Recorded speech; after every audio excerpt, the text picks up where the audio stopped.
Now, 100 is a magical number, as in 100 years, $100, 100 goals, 100 goals, 100 saves, the goalkeeper, and 100 episodes of Extra Time. ET number 100 is next. Welcome to Extra Time, everybody. I'm Greg Lawless, alongside Shep Messing, as always, and the one-named magician, Jason. Jason, the producer, joining us again.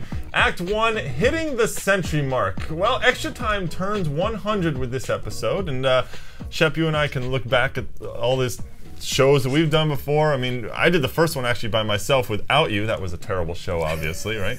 You did one with JP Della Camera, didn't you? Yeah, but what I remember the best, we took a lot of good trips, went to the All-Star games, went to MLS Cup Finals, but we used to do the show in T-shirts.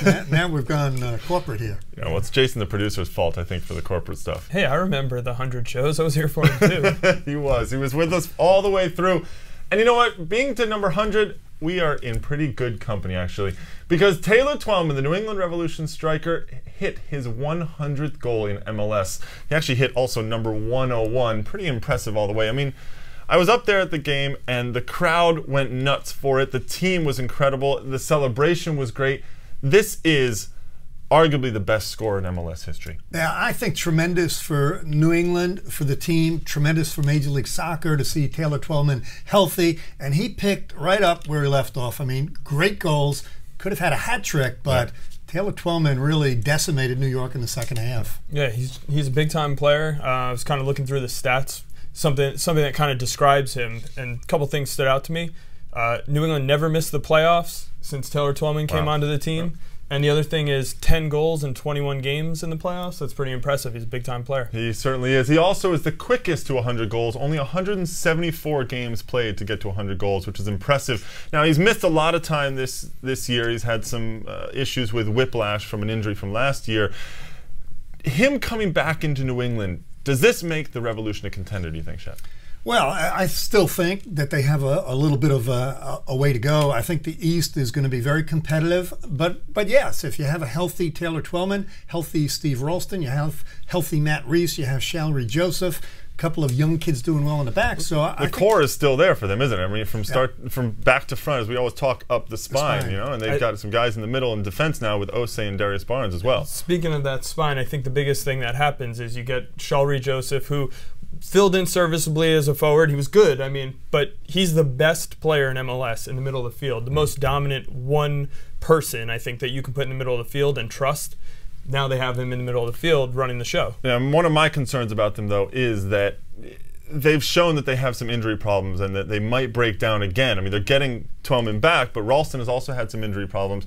If they break down, as you said, they have to stay healthy, then really that question of them being a contender starts to fall apart, doesn't it? Well, they have some ground to make up. They got off to a poor start. We documented that. They're down there in the standings. They're on a little bit of a run. They've got 2 victories, but you have to take it in pieces. So I think if you're Stevie Nicol in New England, have the guys back. Let's do well the next 10 games. Yeah, I think the issue of depth comes into play with them. They're not the deepest team anymore. That's true. That's a real problem. Now, another team that is actually having some great success with their depth is Columbus, and we actually got an email this week from Jared in Columbus who says he doesn't want to be that guy, as in the fan who's always writing about his team, but he thinks that we were wrong to ignore the Crew's depth in our discussion about teams last week. And you look at it, Columbus is now on an 8-game undefeated streak, and they've moved into 3rd place in the East. They didn't start well, but they're starting to click now. I don't think there's any question, and none of us panicked early about Columbus because I think Jared is right. They have depth. They have players who stepped in, did a good job, and now when you look at the rest of the season, they're going to be okay. I think they're doing it with Grunbaum in goal. They got Brunner filling in. They got Zahner filling in. I mean, they're doing it with guys off their bench, and I think, you know, a guy like Zahner, he's been sitting behind Frankie Hayduk for a few years now, finally getting his chance to shine. Well, it's all the depth, and we can talk about those guys, but let's be honest, those guys are role players. The key to this team is Guillermo Barros Schelotto. Unbelievable. He got his 8th goal this past weekend, and he's now tied for the lead in MLS in goals. I mean, this is the guy that drives the team, and what he does so well, I think, is just to lift everybody up when they're not playing well, and his energy is something that no one in this league almost can match in the attack. I think he's matching his MVP performance of last year because he is that catalyst in the midfield who could spray the ball around. He could certainly get the goal. He has 8 goals, 4 from the PK spot, but he makes everybody around him better. Question for me, though, is when you talk about the depth, we question Vorcia. I mean, he's done a great job. He obviously knows how to manage this team. A lot of talk still about Alejandro Moreno. Is he trade bait? So Columbus looking good. Yeah.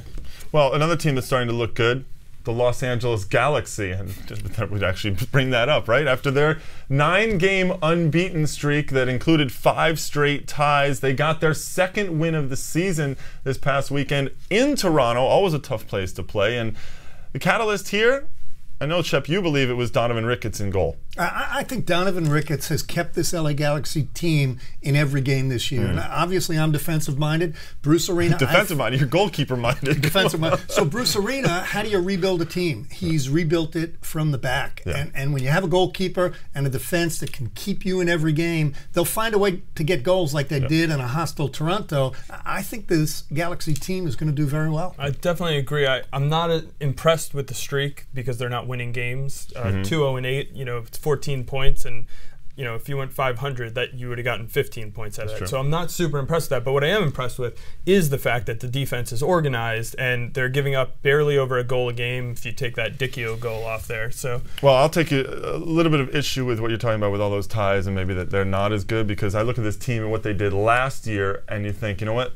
Even the tie is better than what happened last year with all of the losses. So ultimately, it's helping this team to start to really build. And you know what? They got their second win of the season. They might be ready to make a move. They get Landon Donovan back from international. Well, no, he's going away, isn't he? He's gone. Yeah. Oh, well. They get the blonde guy. They get that English guy. Oh, I've heard of him, right? Yeah. He comes back in July. Well, we're going to be talking about Landon Donovan and the U.S. national team in Act 2 on Wednesday, so join us for that.